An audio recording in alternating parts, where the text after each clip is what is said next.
Greetings and welcome to Miles More Motivation, the show that is designed to give you more happiness, fulfillment, and obviously more motivation. In these videos, we share things with you that are very common sense, but not necessarily common practice. And in today's video, I want to talk to you about how you can see the opportunity in everything. You know, at time of recording this video, if you're watching this video live, we are going through a global pandemic.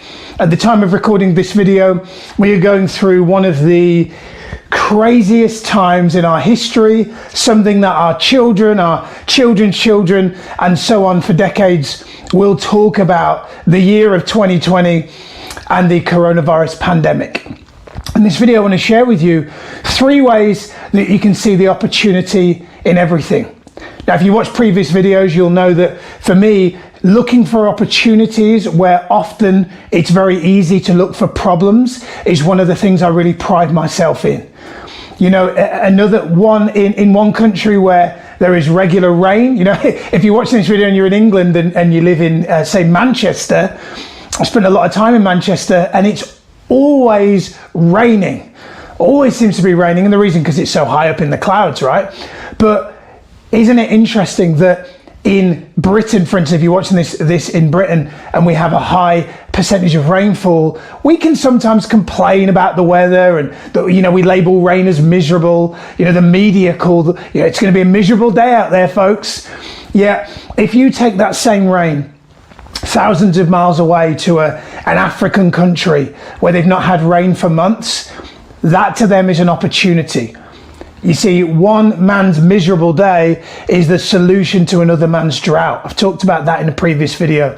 So be wary, be careful of sometimes where you may be looking for kind of obstacles, looking for problems. What I want to kind of challenge you on this video and share with you is 3 ways that you can look for, even in the darkest and most challenging of times, you can look for the opportunity. So I want to kind of share with you first a story, and it really is about this current time we're in.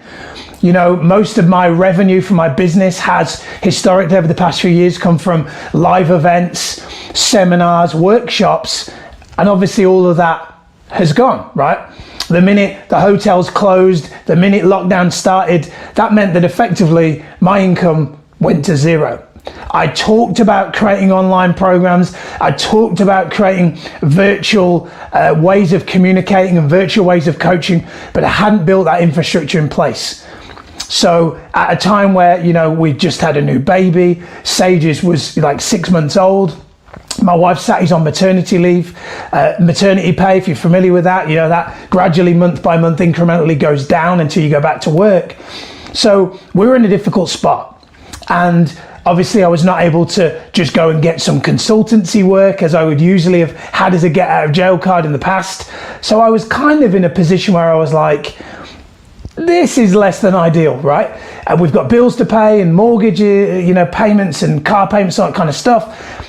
And I really was starting to think, what are we going to do? I was panicking, I was worrying, I was really concerned. And then I just kind of went, do you know what? This could be an opportunity. Miles, you're not using your personal development resources here. You need to look for the opportunity. You need to look for where you could maybe serve people in this time. I thought about all the people that are at home, people that would usually make an excuse for not maybe having a coaching call because they're too busy working.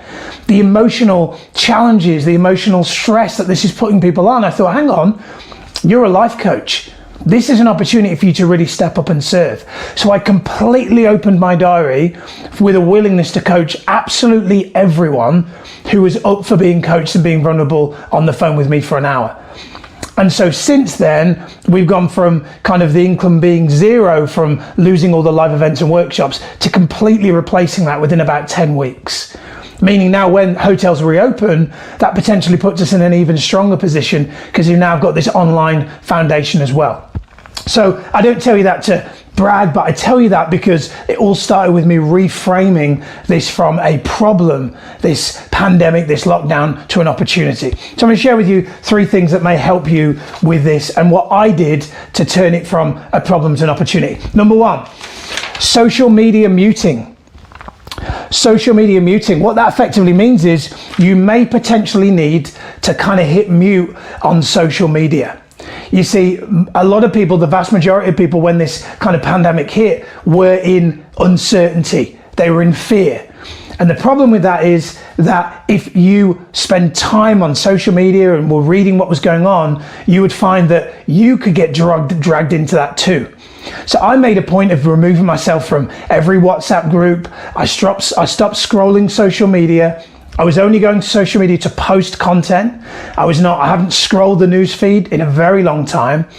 I made a point of kind of taking myself out of certain groups where I felt the energy was going to be all about the problem, and instead decided to focus on how I could serve.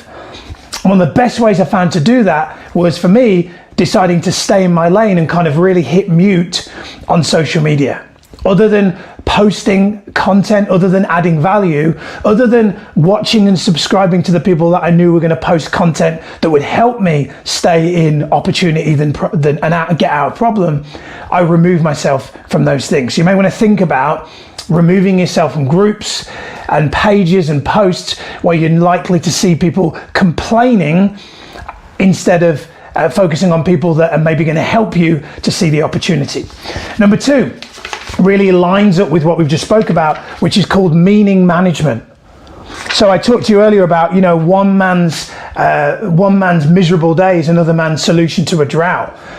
It is so important. I get this with a lot of my clients where I have to really challenge them on their meaning management. They'll say, Miles, I've got this problem and I've got that problem and my money's not the way I want it to be and my health's not the way they want it to be. And I say, you need to manage your meaning.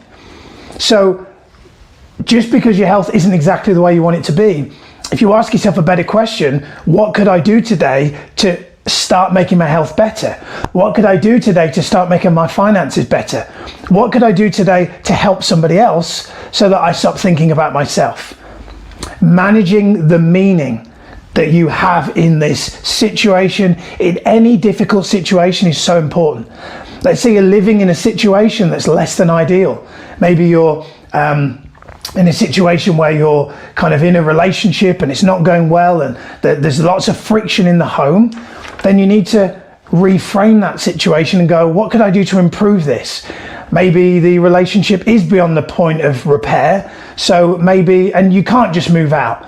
So maybe you just need to take yourself out for regular walks more often. Maybe you need to meditate more. Maybe you need to watch more funny TV shows. I don't know. I'm not your life. I don't know your life. But what I do know is that it could be potentially that the thing that's hindering you most is that the meaning that you're associating to experience is a negative one. I'm challenging you that there is a positive, you just haven't looked hard enough for it yet. And the last one is what I call daily intentions. It is vitally important that every single day you set your intentions. And what I mean by that is, who do you want to be today? One of the things I often get my coaching clients to do is to decide 3 words that would define their ideal self. 3 words that would define the best of them or that they could be. 3 words that they'll be proud to have people describe them as, because they reflect the best, truest, most highest potential version of them. When you think like that, it helps you to set an intention for how you've got to be, what you've got to do, and how you've got to show up on a daily basis. So many people get up in the morning and just kind of, just down another coffee. If I have one more, it'll make me feel better and I'll be good to go. And then they wonder why they don't feel good because they crash, right? It's so important that you set your daily intentions, that you decide. In my journal every single morning, one of my 3 commitments for the day is kind of to be in an epic, joyful state all day. And I don't always pull it off. This morning, for instance, I wasn't in the best state for about 45 minutes to an hour this morning, but because that intention's there in my journal, I'm able to get back and kind of win the rest of the day. It's so important that you have daily intentions, because that will dictate whether you see a challenging period as an opportunity or a problem. That's it. I hope you've enjoyed this video. If you have, go ahead, hit like, hit share. There should be a link under the video as well to book a complimentary one-to-one coaching call with me. So go ahead and book that.